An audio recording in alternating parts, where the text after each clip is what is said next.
Dear brothers and sisters in Christ, after a thorough review of our files going back to 1950, I have released the names of those priests, deacons, and religious who have served in our diocese and have a substantiated allegation of sexual abuse of a minor.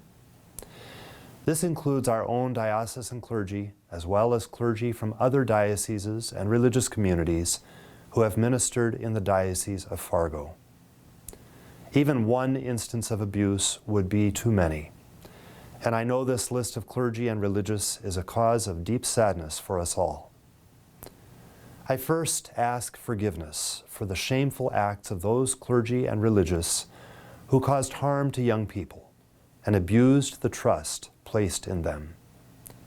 No excuse can be made for these actions, and I know this release of names cannot fully address the pain of victims of abuse.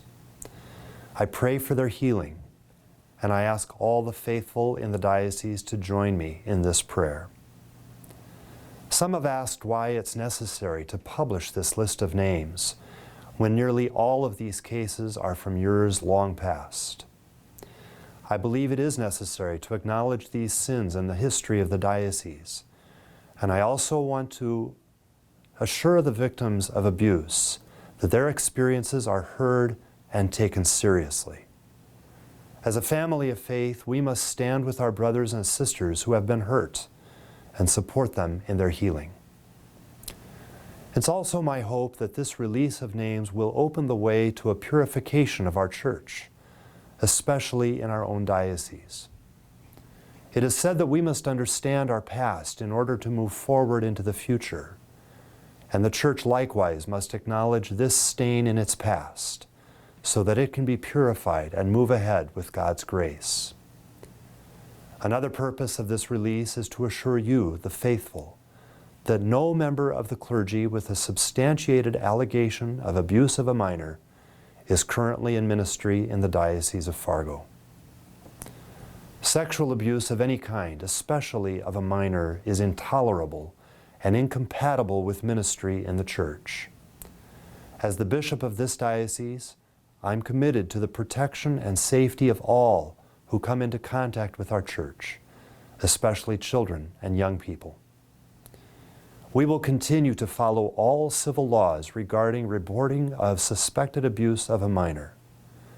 We also remain committed to offering assistance to all victims of sexual abuse by clergy, and I encourage victims to come forward so that we might offer our support. It has become clear that the abuse of minors is a plague in our entire society. But we, as a church, must acknowledge and address this tragedy in our own house and do all we can to eradicate it. I'm encouraged that there have been very few substantiated cases of abuse in recent decades, but we cannot be complacent or lower our guard. I must also give credit to the vast majority of our clergy and religious who have served the faithful of this diocese with integrity, zeal, and holiness. Despite the sins of some, we're blessed by the selfless service of so many others who have dedicated themselves to God and His Church. Once again, I ask for the forgiveness of those who have been harmed by abuse in the Church. You are our brothers and sisters, and your suffering brings sorrow to us all.